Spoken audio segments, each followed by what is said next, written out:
दोस्तों नमस्कार, आप देख रहे हैं बीबी न्यूज इंडिया। बीबी न्यूज इंडिया में आप सभी क्षेत्रवासी व देशवासियों का स्वागत है। आज आप रूबरू कराएंगे आपके इलाके की कुछ खास खबरों से। तो चलिए डालते हैं आज के समाचार पर एक मुख्य नजर। जी, कोरोना काल में आप बहुत दिनों तक मुंबई रहे, अपने लोगों के बीच नहीं रहे क्योंकि लॉकडाउन था।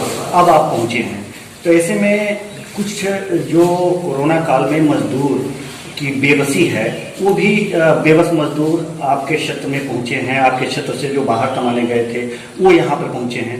ऐसे में उनके सामने एक समस्या आकर खड़ी हुई है कि उनके पास रोजगार नहीं है। क्या खाएं, क्योंकि कमाई बंद हो गई। बाहर से कमा कर लाते थे तो खाते थे। ऐसे में अब आप क्षेत्र में आ चुके हैं, उनके लिए क्या करना चाहेंगे?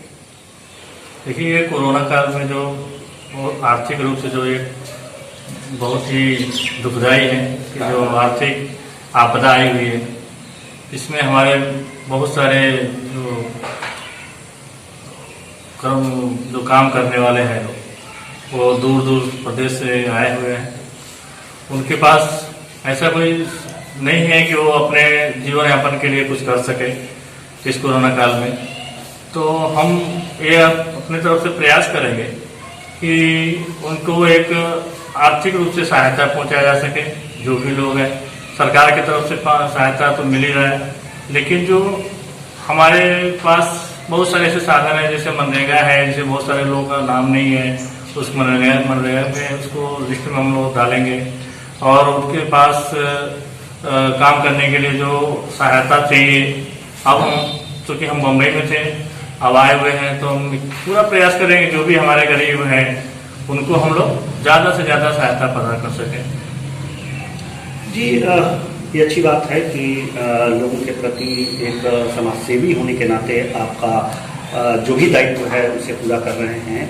लेकिन समाजसेवी के बाद भी ऐसा भी सुनने में आ रहा है कि आप राजनीति में प्रवेश कर रहे हैं। तो ऐसे में राजनीति में प्रवेश करने का एक उद्देश्य तो इनकी सेवा है, और कोई उद्देश्य? देखिए, हम समाज सेवा तो आज चार साल से कर रहे हैं क्षेत्र में।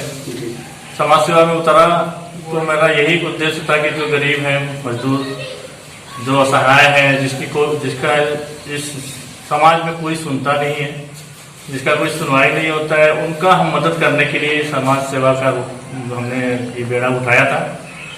और इनका हम हमेशा जो भी शादी हो, कोई गरीब परिवार में लड़की का, गरीब परिवार का कोई मृत्यु हो जाता है उसमें, और कोई पढ़ाई लिखाई, उसमें सब हमारे तरफ से मदद पहुंचता है पूरे क्षेत्र में।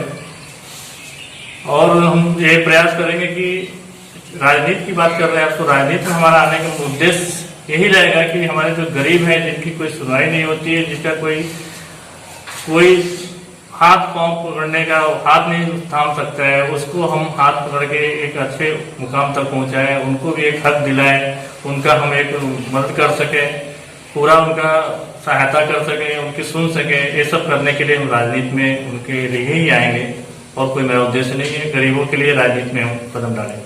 जी नेताजी, चूंकि राजनीति में प्रवेश करने वाले हैं आप, आपको इसके लिए शुभकामनाएं।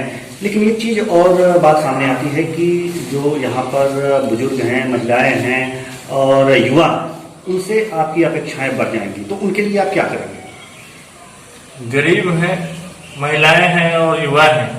युवाओं के लिए मैं भी एक युवा हूँ, तो युवाओं का सब समझ सकते हैं कि युवाओं के अंदर क्या चाह होती है, क्या उनके अंदर सोच होती है, उनकी क्या आगे बढ़ने का क्या रास्ता है।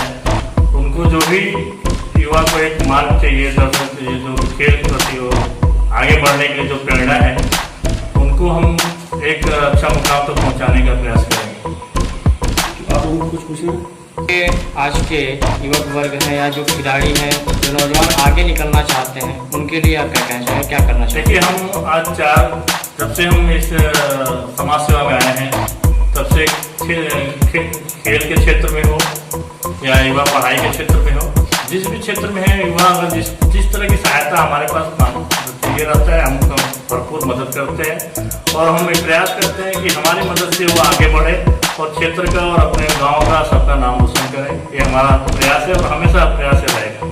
अभी सुनने में आया था कि ताई कमांडो की 2 लड़कियां थी जिनको बैंकॉक जाना था खेलने के लिए, उस उसमें आपने कुछ उनकी मदद की थी, उस पर आप प्रकाश डालेंगे? हाँ, देवरिया की 2 लड़कियां थी, रिया और प्रियंका। वो 2 लड़कियां ताइक्वांडो से थी, बहुत गरीब परिवार की लड़कियां थी। उनका सिलेक्शन हो चुका था, बैंकॉक जाना था। बैंकॉक जाने के लिए प्रशासन से भी कोई सहायता नहीं मिल पा रहा था। हमारे पास सूचना मिला, वहाँ के जो खेल अधिकारी थे उन्होंने बताया, हमसे मिले, बोले 2 लड़कियां हैं और ताइक्वांडो बहुत अच्छा है, उनका सिलेक्शन हो चुका है, वो बैंकॉक जाना चाहती हैं। तो हमने उनको यहाँ से लेके बैंकॉक तक जाने का सारा खर्चा हमने दिया और वो लड़कियां ने अपने जिले का नहीं, पूरे प्रदेश का नहीं, पूरे देश का नाम रोशन करके गोल्ड मेडल जीत के आई। तो ये हमारे लिए गर्व की बात है। ये आपके विधानसभा जैसे सदैवा विधानसभा से आप राजनीतिक क्षेत्र में आ रहे हैं, यहाँ एकमात्र उद्योग था चीनी उद्योग, बतालपुर शुगर फैक्ट्री थी, वो इस समय बंद है, जिससे किसान भी परेशान है, उसमें जो काम करते थे वो कर्मचारी भी परेशान है। क्या इसके विषय में आप क्या सोच है कि आप किस तरीके से शुगर फैक्ट्री को पुनः चलाने के लिए क्या कर सकते हैं? हाँ, जो बतालपुर शुगर फैक्ट्री है उससे हमारे हजारों नहीं लाखों किसानों का जो है उससे बहुत दिक्कत महसूस होता है। वो जो फैक्ट्री बंद हो चुकी है, हम प्रयास करेंगे, नहीं पूरा कोशिश करेंगे कि उस शुगर फैक्ट्री को पुनः चलाया जाए, ताकि हमारे जो गरीब किसान हैं जो गन्ना का खेती करते हैं उनको पूरा पुराने तरह से अपने जो भी गन्ने हैं आसानी से माल दिया जाए और उनको सहायता प्रदान करें। जैसा कि चुनाव नजदीक है, मुद्दे क्या होंगे चुनाव के? किस मुद्दे के चुनाव लड़ेंगे? हमारे पास मुद्दे गरीब के लिए हैं, गरीबों का सहायता करना, जो युवा हैं उनको सपोर्ट करना, और हमारा जो क्षेत्र का विकास नहीं हुआ है कैसे करेंगे? कुछ क्षेत्र का विकास हम अपने माध्यम से करेंगे। रोजगार सृजित नहीं हो रहा है, इस समझ में पूर्वांचल से रोजगार विलुप्त होता जा रहा है। उसका एक ही कारण है कि हमारे क्षेत्रों में कोई ऐसा व्यवसाय का साधन नहीं है जहाँ पे हमारे जो भाई हैं गरीब हैं वहाँ पे जाके काम कर सकें। तो हम ये प्रयास करेंगे कि ज़्यादा से ज़्यादा रोजगार, जैसे उद्योग जगत में है, फैक्ट्री हो चाहे कुछ शुगर मिल हो बढ़ाया जा सके, कोई कारखाना हो, उसको डाला जा सके। और डालने के बाद जब उसको डालेंगे तो हमारे क्षेत्र के लोगों को ज़्यादा से ज़्यादा रोजगार मिलेगा। ये हमारा प्रयास है। ठीक है।